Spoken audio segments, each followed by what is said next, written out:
சென்னை ஆலந்தூரில் பாலத்தின் நடுவே போடப்பட்டிருந்த சிமெண்ட் தடுப்பு பேரிகார்டு மழையில் சரிந்து விழுந்தது. ஆலந்தூரில் ஆதம்பாக்கம் செல்லும் பாலத்தின் கீழே உள்ள சாலையின் நடுவே 20க்கும் மேற்பட்ட சிமெண்ட் தடுப்பு பேரிகார்டுகள் அமைக்கப்பட்டுள்ளன. இந்த நிலையில் இந்த தடுப்பு பேரிகார்டுகள் அப்பகுதியில் பெய்த மழையின் காரணமாக கீழே சரிந்து விழுந்தன. இதனால் அப்பகுதியை கடந்து சென்ற வாகன ஓட்டிகள் கடும் சிரமம் அடைந்தனர்.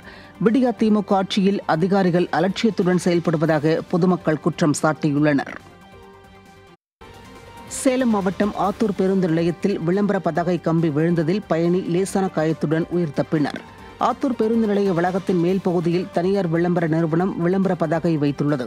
இந்த விளம்பர பதாகையின் இரும்பு கம்பி திடீரென முறிந்து பேருந்து நிலையத்தில் அமர்ந்திருந்த பயணி மீது விழுந்ததில் பயணி லேசான காயத்துடன் உயிர் தப்பினார். இதுகுறித்த சிசிடிவி காட்சிகள் வெளியாகி பொதுமக்களிடையே அதிர்ச்சியை ஏற்படுத்தியுள்ளது. அதிகாரிகள் உடனடியாக ஆய்வு செய்து தரமற்ற முறையில் வைக்கப்பட்டுள்ள விளம்பர பதாகைகளை அகற்ற வேண்டுமென பொதுமக்கள் வலியுறுத்தியுள்ளனர். விடியா திமுக ஆட்சியில் அதிகாரிகளின் அலட்சியத்தால் பொதுமக்களின் பாதுகாப்பு கேள்விக்குறியாகியுள்ளது.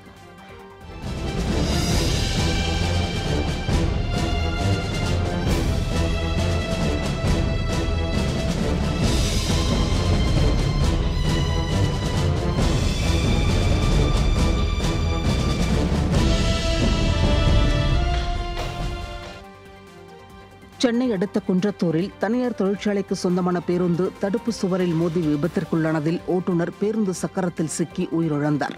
மறைமலை நகரில் உள்ள தனியார் தொழிற்சாலைக்கு சொந்தமான பேருந்தில் பணியாளர்களை ஏற்றிக்கொண்டு பேருந்து மறைமலை நகர் நோக்கி சென்று கொண்டிருந்தது.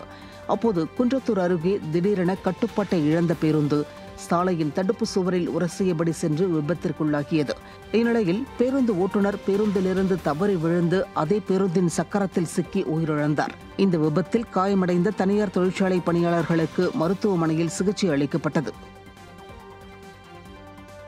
கோவை மாநகராட்சியின் தெற்கு மண்டல தலைவர் திமுகவை சேர்ந்த தனலட்சுமி வசூல் வேட்டையில் ஈடுபடுவதாக குற்றச்சாட்டு எழுந்துள்ளது.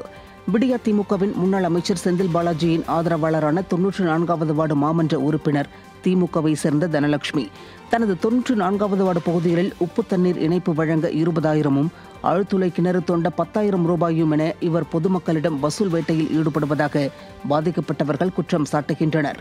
விடியா திமுக வார்டு மாமன்ற உறுப்பினர் தனலட்சுமி மக்கள் பணி செய்வதை விட கல்லா கட்டுவதிலேயே குறிக்கோளாக இருப்பதாக மக்கள் குற்றம் சாட்டியுள்ளனர். எம்ஆர் இல்லாமல் அப்படின்னா ஒரு லைனுக்கு 20 ரூபா, நம்ம 5 லைனுக்கு என்னாச்சுங்க? 1 லட்சம் வீடுகளுக்கு உப்பு தண்ணிங்க.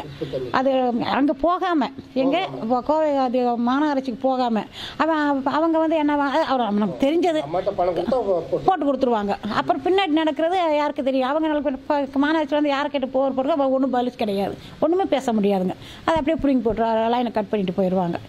அந்த மாதிரி நிறைய நடக்குதுங்க. அது நீங்கள் தான் தயவு செஞ்சு மக்களுக்கு வந்து நீங்கள் நல்லது நினைக்க நாங்கள் ஓட்டு போடுறது நம்ம அந்த ஏரியா கவுன்சிலர்களுக்கு ஆகட்டும், எம்எல்ஏ ஆகட்டும், பொறுப்பான நல்ல மக்களுக்கு நல்லது செய்வாங்கன்னு சொல்லி தான் நாங்கள் நம்பி ஓட்டு போடுறோம். அவங்க நம்பிக்கை துரோகம் பண்ணுறாங்க.